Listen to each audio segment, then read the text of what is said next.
Assalamualaikum warahmatullahi wabarakatuh. Allahumma sholli ala Sayyidina Muhammad wa ala ali Sayyidina Muhammad kama sholaita ala Sayyidina Ibrahim wa ala ali Sayyidina Ibrahim wa barik ala Sayyidina Muhammad wa ala ali Sayyidina Muhammad kama barakta ala Sayyidina Ibrahim wa ala ali Sayyidina Ibrahim fil alamina innaka Hamidum Majid. Semoga YouTube channel ini bisa terus memotivasi teman-teman semua, bisa terus dikenang oleh teman-teman semua, penting bagi kehidupan teman-teman semua, dan bisa memberikan tolak ukur untuk memperbaiki hidup teman-teman semua ya. Ini menjadi reminder buat kita semua, nggak teman-teman aja tapi buat Lona pribadi juga. Oke teman-teman, sebenarnya Lona itu mau nge-record YouTube kalau suara Lona udah pulih. Ya ini suara masih kayak baru pulang konser ya, tapi berhubung subscriber Lona nih kesabarannya setipis tisu, pada protes semua ya, kagak usah mbak, udah dengan suara yang limitless itu dengan suara yang tak seberapa itu aja lah mbak, udahlah direkam, oke lah. Dan kebetulan setelah semingguan kemarin ini berdiam diri, ansos, di Instagram pun juga kurang teman-teman, interaksi sama siapapun, dan di sosial pun di teman-teman yang ketemu pun dikurang-kurangin gitu. Akhirnya Lona mendapatkan suatu pelajaran berharga yang Lona sayang sekali kalau nggak disampaikan ke teman-teman semua hari ini. Oke ya, kita mulai dari awal ya. Ini lebih ke cerita pribadi Lona sendiri. Jadi ceritanya gini teman-teman. Lona jujur dari hati yang paling dalam, kemarin ini belakangan ini Lona sakit. Jadi polusi ini akhirnya terkena juga dampaknya ke kami keluarga. Tapi jujur nih masih anggapan ya, tapi Lona belum mau cerita banget ke teman-teman. Anak Lona sama suami Lona kan udah sering batuk flu ya, ganti-gantian tuker-tukeran. Dulu biasanya tuh Lona suka terserang flu juga. Nah tapi sejak Lona mengamalkan tahajud, Lona bangun jam 3, entah kenapa badan Lona tuh sehat, bugar gitu. Nah tapi kok sejak copot KB Lona kena sakit dari anak Lona. Nah ya, tapi Lona juga gak bisa cerita, tapi ada anggapan asumsi dari Lona dan beberapa orang sekitar kayak mungkin lu begini ya, semoga ada kabar baik lah ke depannya ya. Soalnya memang pada saat kondisi itulah Lona imunitas tubuhnya drop gitu, agak gampang terkena flu. Tapi alhamdulillah karena memang selama sakit tetap bangun jam 3, gak ngaruh gitu loh kak. Kadang kan maaf nih, ada beberapa orang yang mungkin saya belum bisa tahajud karena kemarin sakit ya. Memang tiap orang beda-beda ya teman-teman ya. Tapi kalau Lona yang agak berdampak itu puasa. Jadi karena Lona sakitnya tenggorokan sampai nelen sakit, bener-bener gak bisa makanan apapun lewat teman-teman. Cuma bisa makan pisang. Pisang itu berjasa banget buat Lona. Lona gak bisa puasa dong. Waktu itu sempat udah puasa sampai setengah hari, sampai ngejemput anak Lona sekolah. Terus emak-emak itu semua pada bilang, ya Allah lagi sakit begini masih maksain puasa, itu gimana ya? Itu kan puasa sunnah. Dan Allah juga udah menekankan bahwa kita juga tidak boleh menzolimi diri kita sendiri. Jadi sejak mendengar itu Lona juga gak mau memaksakan teman-teman. Jadi ya udahlah, nanti aja aku puasa lagi ketika aku udah membaik. Jadi yang berdampak adalah jadi gak puasa Senin Kamis ya. Tapi kalau tahajud, alhamdulillah sampai pas lagi demam-demam tingginya 2 hari kemarin itu, 2 hari itu demam tinggi setiap malam, itu tetap melaksanakan tahajud. Ya walaupun dengan merintih ya, kesakitan, tapi ya alhamdulillah tetap melaksanakan tahajud. Mungkin Lona mengukur badan tuh gini, selama gak terbaring di rumah sakit, insya Allah masih bisa memaksakan untuk tahajud. Bahkan di sepertiga malam itu banyak meminta ke Allah. Nah apa yang Lona dapatkan selama sakit ya? Renungan. Jadi selama sakit itu Lona merenung. Bukannya Lona ansos itu Lona mau memusuhi orang-orang dan menganggap dengan dekat sama orang itu memberi dampak yang jelek, enggak. Tapi Lona lebih kayak mau membangun hubungan komunikasi yang baik sama Allah. Jadi ini nanti akan ada berkelanjutan lagi. Jadi intinya selama sakit itu Lona banyak merenung. Ya Allah ya Tuhan, kenapa bisa sampai diberi sakit sama Allah? Mungkin tindak tanduk aku tanpa aku sadari ada yang menyakiti beberapa pihak. Mulai di situ pas lagi demam tinggi, keinget perilaku ke mama. Tanpa disadari air mata netes dan selalu memanggil mama. Waktu lagi demam meradang itu, Lona ke atas, ke kamar atas. Anak dan suami lagi tidur di kamar bawah, di kamarnya mama. Sama sekali Lona nggak mau bangunin suami kayak, aduh aku lagi demam tinggi, nggak. Bener-bener nanggung sendiri ke kamar atas, nangis pakai jaket sendirian. Terus udah meregang nyawa kayaknya, karena itu kayak panasnya udah tinggi banget deh. Bisa jadi udah 3940 dan nggak ada minum paracetamol loh teman-teman. Bener-bener nangis dan yang disebutin cuman maaf maaf gitu. Terus pas lagi demam itu nggak tahu kenapa ada suatu bisikan seperti, kenapa ya aku bisa kayak gini. Perasaan dulu nggak sampai segininya gitu. Kayaknya kalau minta apa-apa, bahkan belum sampai minta udah di cover sama Allah. Jadi ya Allah ya Tuhan, banyak pikiran-pikiran sendiri yang makanya itu membuat males untuk bersosial media dan cerita ke teman. Dan ternyata itu semua berdampak baik. Jadi karena nggak bisa, bukannya nggak bisa tapi nggak mau cerita ke sekeliling, jadi lebih banyak interaksi sama Allah, ngomong pakai hati sama Allah, dan ternyata itu lebih mantep gitu hasil doanya. Jadi Lona bilang ke Allah, ya Allah ya Tuhan, kalau aku memang punya salah, aku minta maaf. Mungkin aku ada menyakiti perasaan orang tuaku atau teman-temanku. Oh ya, sebelum diberi sakit itu sempat mengalami kayak teguran, bukan musibah ya, teguran kayak diperlakukan sama orang lain yang kayaknya Lona pernah nih ngelakuin ini ke sahabat Lona. Taruhlah sahabat Lona itu memang mungkin ada sedikit salah isengnya ya, kayak nyindir soal bid'ah. Tapi kena terfikir di Lona kayak gini, kenapa Lona harus ngeladenin dia gitu? Kenapa Lona harus membalas dia dengan memusuhi? Biar aja Allah yang balas dia gitu. Kenapa Lona nggak diam aja sih? Kenapa sih si Lona ini nggak bisa diam? Sampai akhirnya mungkin Allah memberikan Lona penyakit tenggorokan itu untuk diam. Diamnya itu bukan benar-benar nggak bisa ngomong ya, tapi diam kayak males ngomong sama orang ini, bukan males kayak males gitu, enggak ya, tapi kayak udahlah diirit-irit aja nih suara, ngomongin yang penting-penting aja. Tanpa disadari itu menjaga diri Lona jadi males untuk ngomongin hal nggak penting, malas untuk ikut gibah-gibah ya. Kadang kan kita kalau lagi ngobrol sama temen kan kayak dia kok kayak gini ya, kayak gitu kan, tanpa kita sadari kan ada lah pasti kayak gitu. Sekarang tuh kayak udahlah males, jadi kayak pada nanyain minggu kemarin tuh, nah lu kemana, si Lona nih kemana, terus subscriber juga pada nanya, Mbak Lona kemana. So aku bilang aku lagi sakit, dan aku kalau sakit itu lebih banyak diam merenung gitu. Dan ternyata Lona mendapatkan semua pelajaran itu ketika sakit, dari menyadari bahwa pentingnya mama, menyadari bahwa pentingnya kita tuh mengurang-ngurangi omongan, kayak cerita ke sini tentang kesusahan hidup kita. Buat apa? Lebih baik kita cerita ke Allah. Atau mungkin kita, menurut kita itu tidak menyinggung perasaan teman kita, kita menyampaikan suatu fakta, tapi mungkin bagi teman kita sakit gitu. Jadi tanpa disadari dalam fase kemarin itu, ya udah Allah benar-benar beri pelajaran ke Lona gitu. Jadi Lona langsung gini, lebih baik aku ke depannya agak lebih menjaga perkataanku ya ke orang banyak. Walaupun balasan dari Allah juga nggak keras, nggak ya parah banget, nggak, alhamdulillah nggak. Mungkin karena kita beribadah ya teman-teman. Tapi kan tetap aja kayak, kayaknya aku pernah deh kayak gini ke temenku, kayaknya aku pernah deh kayak gini ke mama. Tanpa Lona sadari, semua ulangan putaran video dalam otak itu muncul ketika lagi demam tinggi itu, dan tak terasa air mata netes. Terus lagi di ketidakberdayaan itu sambil nangis cuma bisa bilang, ya Allah maafin Lona banyak dosa. Tiba-tiba ada bisikan kayak gini, kenapa sih gak baca sholawat nariyah lagi? Kenapa sih ngikutin kata orang? Itu sih karena terlalu banyak ngobrol sama orang. Jadi sekalinya orang-orang memberikan masukan, itu kan bid'ah. Kamu yang orangnya gampang terpengaruh, Lona jujur ya, Lona orangnya gampang terpengaruh, langsung males jadinya baca nariyah lagi. Padahal tanpa kamu sadari Lona, dulu tuh kamu nggak pernah loh kesusahan soal uang. Nah ini uang lagi ya. Tadi kan dapat perlakuan yang persis dengan yang pernah Lona lakukan ke teman, satu.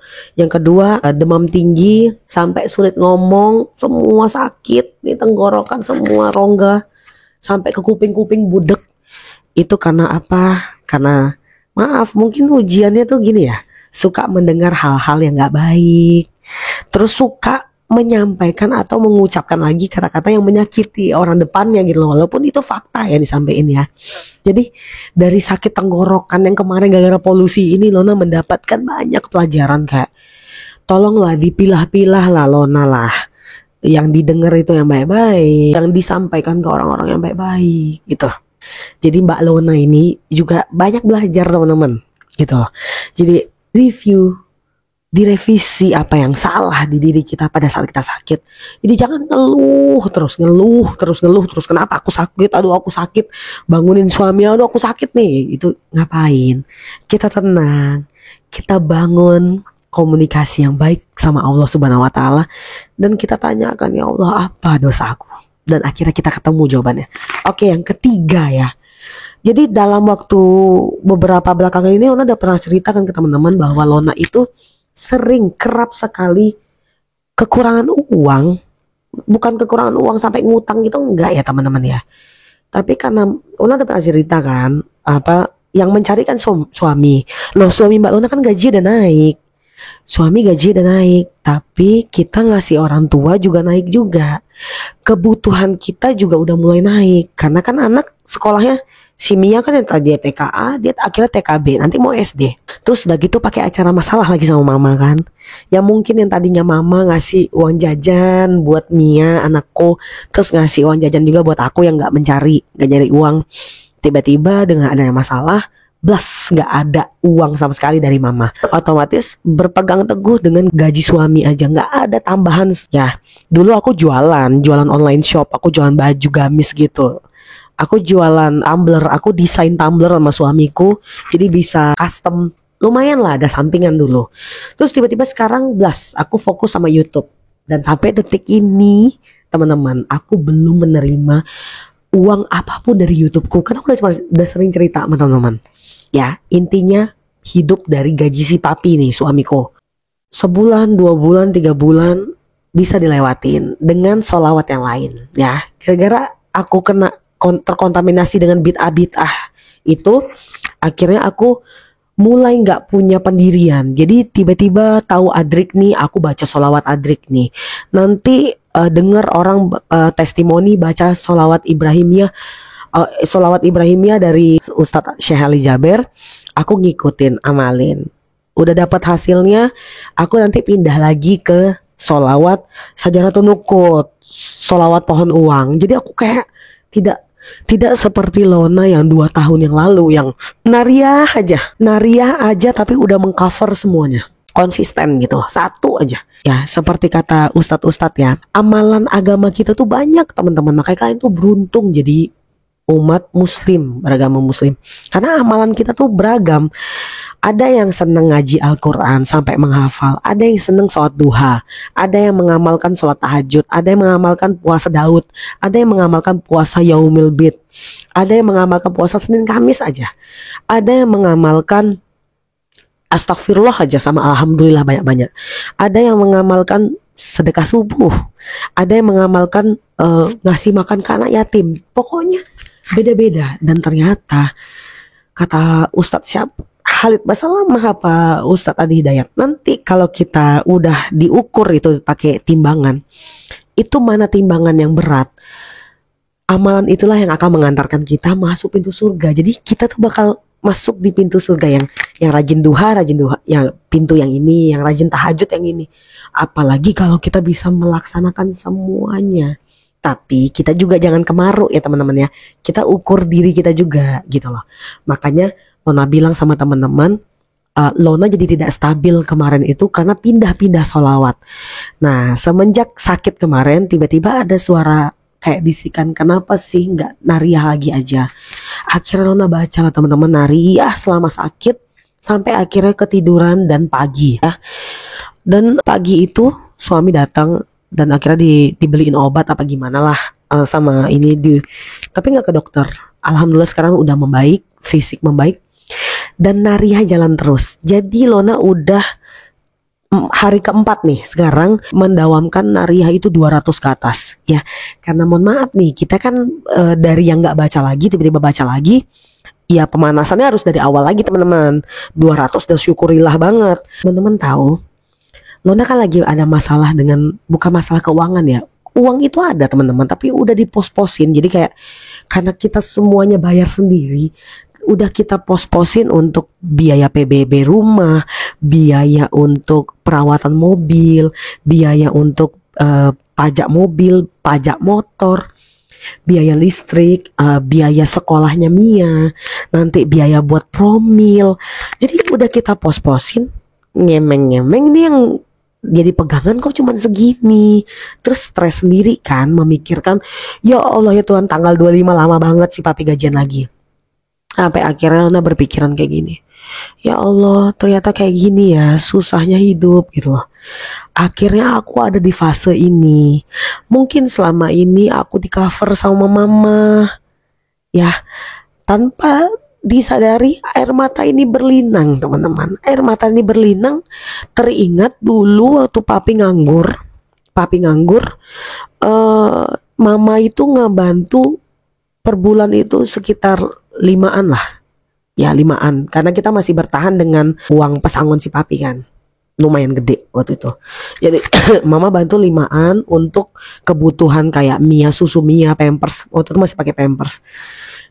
Tiba-tiba aku pernah ngomong ke suami, ya elah cuma 5 juta aja loh yang dikasih tiap bulan. Bukan yang kayak orang tuanya teman-teman aku yang lain yang kayanya sama kayak mama, kaya rayanya. Tapi bantu anaknya tuh, support anaknya tuh bisa sampai 30 juta sampai 20 juta. Astagfirullahalazim. Berlinang air mata aku tuh kayak gini, ya Allah ya Tuhan, 5 juta itu besar loh. Bahkan sekarang lagi di posisi sekarang aja, masuk aja ya Allah ke rekeningku tiba-tiba 1,2 juta aja. Itu bisa ya pegangan lah untuk aman sampai tanggal 25 papi gajian lagi.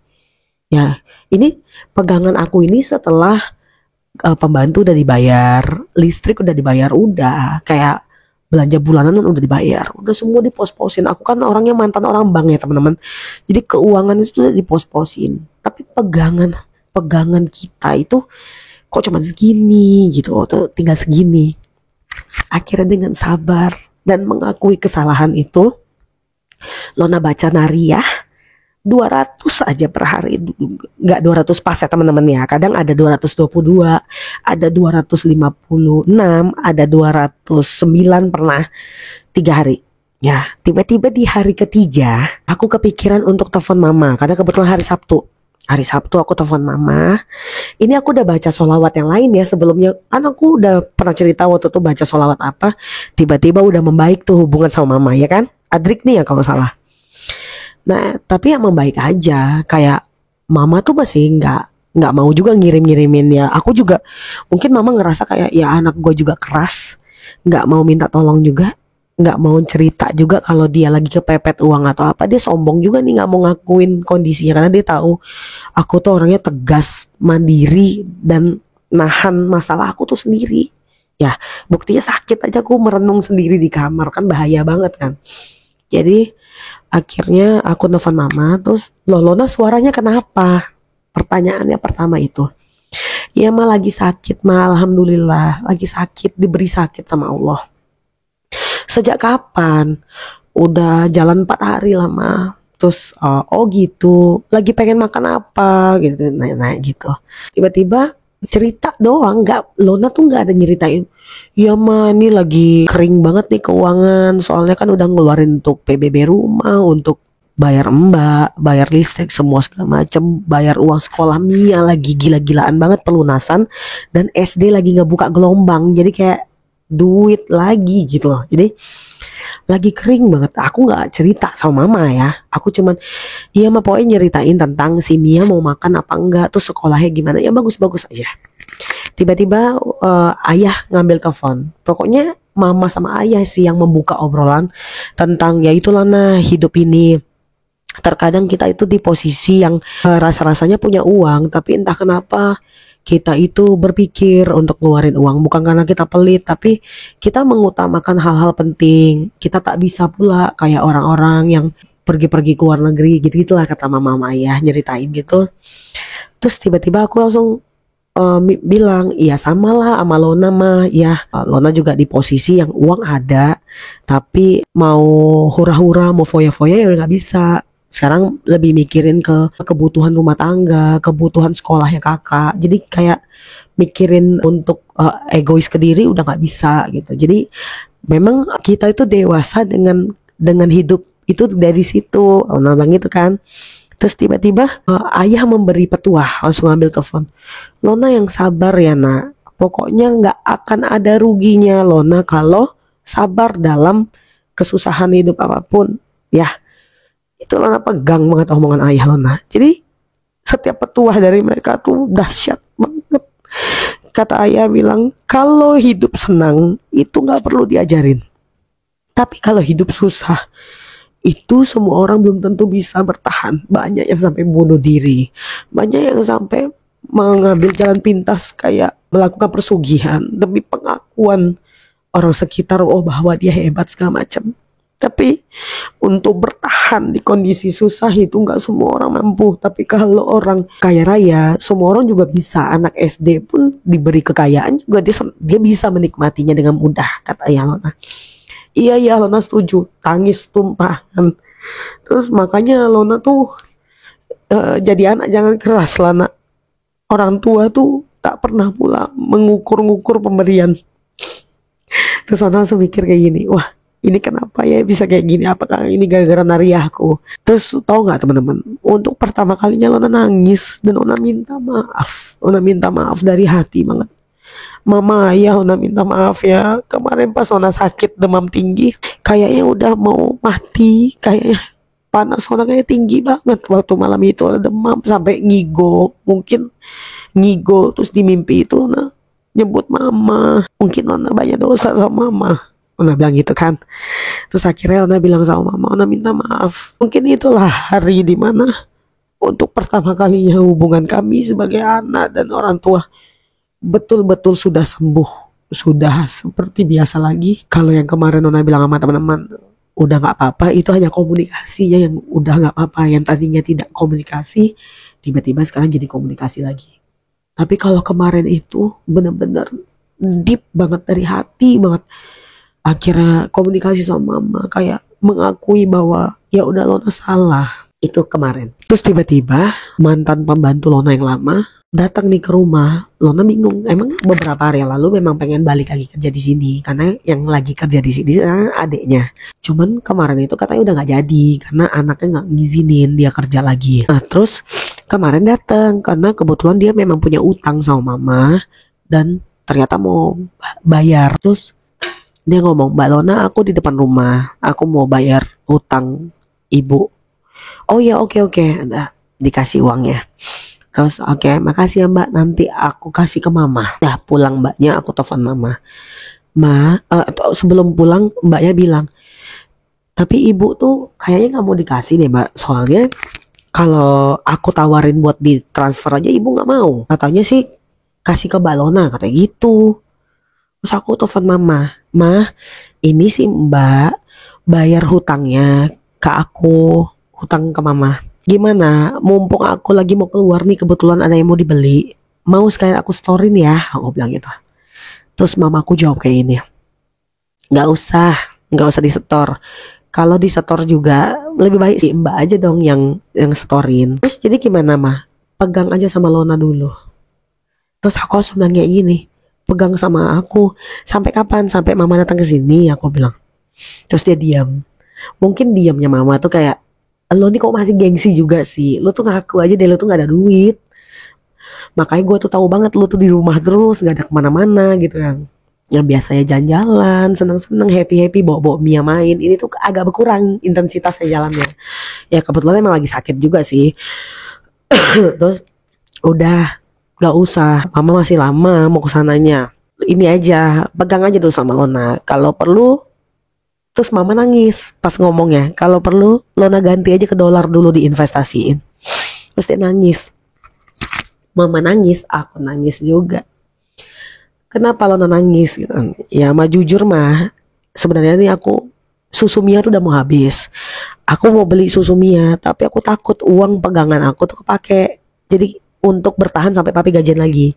Otomatis aku mikir, apa investasi aku yang udah aku tanam nih selama ini kayak dolar atau emas pegangan gitu, apa aku jual aja ya sebagian sedikit untuk bertahan sampai tanggal 25 gitu. Tiba-tiba mamaku langsung nangis sampai bilang, kenapa sih keras betul nah nggak mau mengakui. Padahal itu tuh orang tua aja ngasih ke orang lain aja santai, apalagi anak kandung sendiri. Lona tuh anak kami, Lona tuh anak perempuan kami. Ya kalau kayak gini Lona nggak mandiri mah. Definisi mandiri itu seperti apa kata mama? Definisi mandiri itu seperti apa? Lona itu sama suami Lona sudah sangat mandiri. Ini konteksnya beda. Lona sama suami Lona tuh pintar memanage uang. Tapi mungkin kondisinya saat ini udah bukan menyangkut uang atau tanggung jawab atau apalagi, tapi tentang ego dan angkuhnya kita untuk mengakui katanya. Tanpa Lona sadari memang Lona sangat angkuh untuk mengakui bahwa aduh gue bokeh nih, gue emang butuh banget nih uang jajan. Ada duit gak? Ya geblek aja kalau nanya ada duit apa enggak ke Mak Sultan satu itu ya. Secara dia ya duitnya ada banyak lah pasti. Tapi kan memang dasarnya Lona memang pengen berdiri di kaki Lona sendiri, tidak mau menyusahkan orang tua. Tapi ternyata orang tua lebih susah lagi jika mengetahui anak mantunya sama cucunya tuh pada sakit semua nih. Terus ya udahlah pakai lah nih duit lah untuk apa kek, untuk beli makanan jajanan kalian yang kalian suka. Baru 3 hari amalin Nariah. 3 hari amalin Nariah dan hanya 200. Maka dari itu Lona minta izin ke suami tadi subuh tadi, papi aku pengen bikin suatu konten. Judulnya nanti adalah kembalinya Mbak Lona mengamalkan sholawat Nariah setelah sekian lama gambling. Jadi ke sholawat ini. Dan setiap teman-teman nanya, Mbak Lona amalin sholawat apa ya buat aku yang masih terjebak hutang piutang. Aku gak pernah kan menjawab baca sholawat ini aja dengan pasti, karena aku sendiri juga gambling teman-teman. Nah sekarang aku udah gak mau lagi kayak gitu. Kalau teman-teman sekarang yang masih terlibat hutang nih ya, hutang piutang, kalian sanggup gak baca Nariah 500 aja dulu. Coba baca sholawat Nariah 500, tapi kalian ikhlas. Jangan kayak udah selesai baca Nariah 500 terus mana nih pertolongan Allah gak ada. Jangan kayak gitu. Kan aku udah bilang, kurang-kurangin ngeluh, bangun hubungan yang baik sama Allah, terus kurang-kurangin curhat ke kanan kiri, apalagi sampai pasang status gak usah.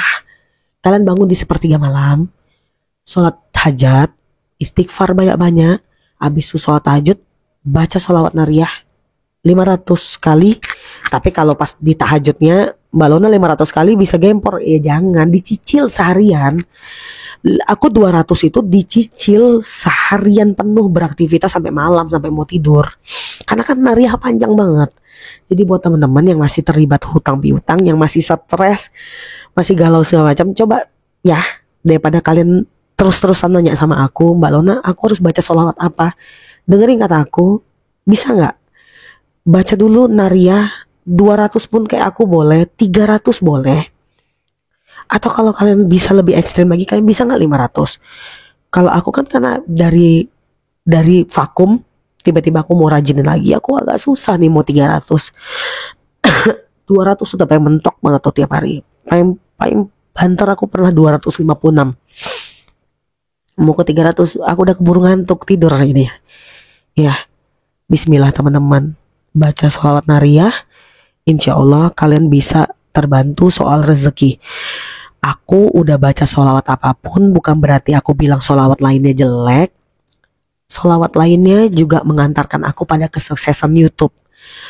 Sholawat Ibrahimiyah, YouTube aku mantap, banyak yang nonton. Sholawat Munjiat waktu itu pernah suami aku dapat kerjaan, aku baca sholawat Munjiat, suami aku dapat kerjaan. Sholawat Adrik nih dapat rezeki juga, aku udah pernah nyicipin. Tapi kalau Nariah ini beda banget teman-teman. Aku mohon maaf lah bagi yang beranggapan bid'ah, aku enggak ngedengerin dulu lah ya. Karena bid'ah dari mana? Kita baca ya pengertian sholawat Nariah. Ya Allah, limpahkanlah sholawat yang sempurna dan curahkanlah salam kesejahteraan yang penuh kepada junjungan kami Nabi Muhammad, yang dengan sebab beliau semua kesulitan dapat terpecahkan, semua kesusahan dapat dilenyapkan. Kenapa? Para yang bilang bid'ah itu gara-gara ada statement dengan sebab beliau. Loh, bukannya memang Nabi Muhammad itu kita pergunakan untuk perantara doa kita ke Allah? Ya, dengan beliau maka kesulitan dapat terpecahkan, semua kesusahan dapat dilenyapkan. Benar kan? Dari mana bid'ahnya? Dari mana terlalu mengagung-agungkan Nabi Muhammadnya? Kalau para yang bilang bid'ah, sholawat nariyah bid'ah, itu jangan setengah-setengah. Kalian bilang juga dong, Al-Ahzab itu bid'ah. Ayo, di Al-Ahzab dikatakan Allah aja dan para malaikat bersolawat kepada Nabi Muhammad. Jadi kalau kalian bilang, kok kesannya terlalu mengagung-agungkan Nabi Muhammad, lah Allah aja bersolawat ke Nabi Muhammad. Siapa si Nabi Muhammad Sallallahu Alaihi Wasallam ini? Sampai Allah saja bersolawat. Di state di Al-Ahzab ayat 56. Ya udah kepanjangan, nanti teman-teman pada bosan lagi lihat aku. Sampai ketemu di video berikutnya. Bagi teman-teman yang mau share testimoni tahajud, solawat nariyah atau solawat apapun boleh ya, di DM Instagram dan di WA. Oke? Ada di description video. Assalamualaikum.